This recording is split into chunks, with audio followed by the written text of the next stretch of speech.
my goodness, our daughter has raised so much awareness on this island through the loss of her, but we're so pleased that, you know, this is something that's came out of it, it's something that's positive, rather than, you know, dwelling on the past and thinking it's sad all the time. John and Dee Struthers started the charity Mannin Sepsis following the death of their daughter Anne from the infection at 18 years old. They feel sharing their experience has drawn out a positive message, but are now ready to move on from the charity. We've had 4 years of going out and telling our own stories, which includes always recapping on the tragedy which led to why you set up the charity. So for me personally, that became something that I think I had to shed.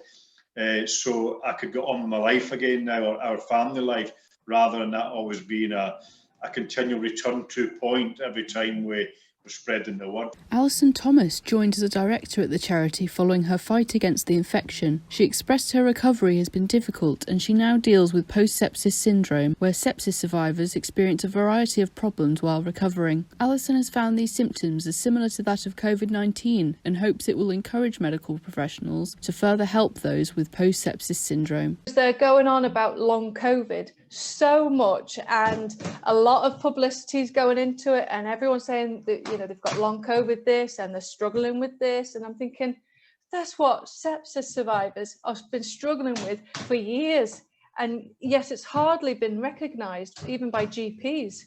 So it's, in one hand I'm frustrated, in a second hand I'm like, well, that's good news, because we can now say marry them together, you've got a similar kind of post-infection issue as well. So I'm hoping that it would help bring up or raise up the profile of post-sepsis syndrome.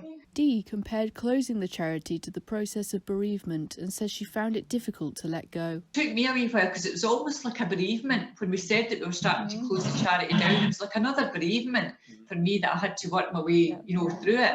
And then I got to the stage where I thought, no, it's the right decision. It's the right decision for us. The charity will close in March 2021.